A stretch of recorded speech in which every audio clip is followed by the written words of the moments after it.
Hello, and welcome to my first ever Path of Exile build guide type thing. This is what I was running on my recently deceased level 92 Assassin. I think I died at something like position 150 on the ladder in Brandis Hardcore. It's the furthest I've ever gotten, so I'm pretty happy with how it turned out.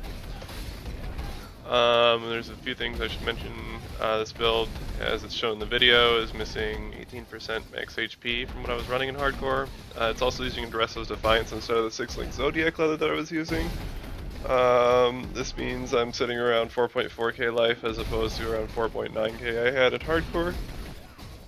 But yeah, so now that that's out of the way, this is a dual-wield crit Sunder Poison Assassin build. I got the idea for the build when they announced the new uniques for the Ascendancy expansion. I saw Var Nostra and kind of wanted to plan something around that. I ended up choosing it for two reasons. First being that it's like a budget way to achieve an endgame viable melee build. The weapon itself isn't expensive. At the time of this video, it's like 20 chaos in Parentis Hardcore. And it also allows some really efficient usage of the skill tree, so it actually winds up with more damage on the tree and more survivability than crit melee builds I've played in the past.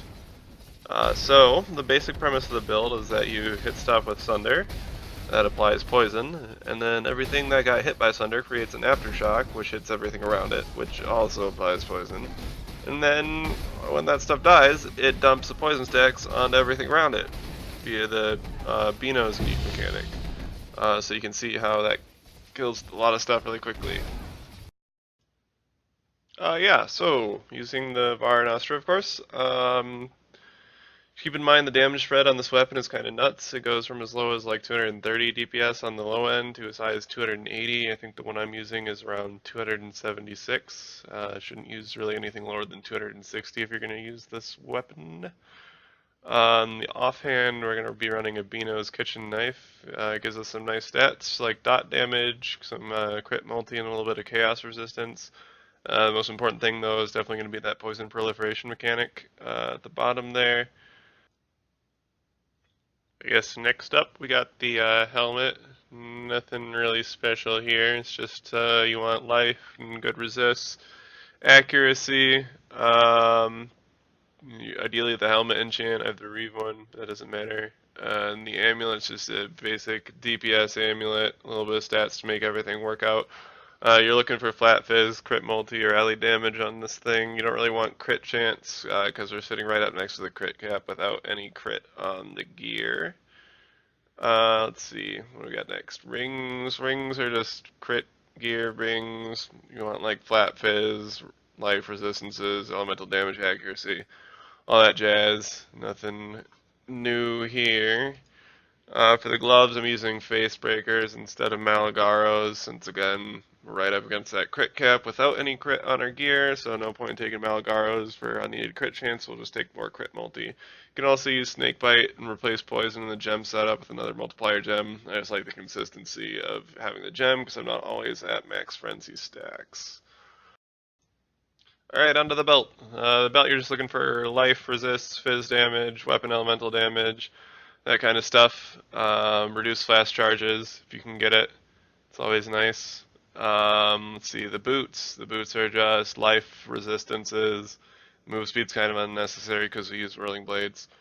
And then there's the chest. The chest, I'm using a Dresso's here. It's just what I had handy when I accidentally evolved my 6-link chest instead of chroming it. Yeah. Then there's the flasks. The flasks, Stibnite for the blind, the evasion, Taste of Hate for Fizz defense, Xerius for DPS, and Chaos resistance, Staunching, get rid of bleeds, and then Thawing Surgeons to get rid of freeze. I don't know, I like having a slow potion and an instant potion. It's all personal preference. Flasks are really up to you. Links we're running are Sunder, linked to melee physical damage, multi-strike, faster attacks, poison, and increased critical strikes.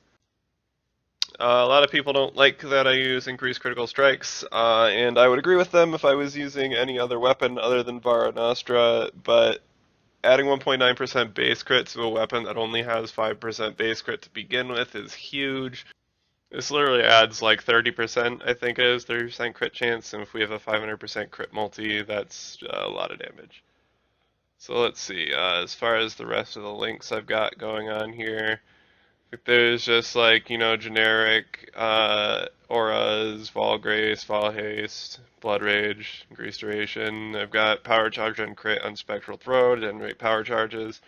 And then I've got my defensive Mortal Call and Feeble set up here. Yep, so I guess I'll leave you with some highlight videos. Skill tree will be at the bottom. Thanks.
My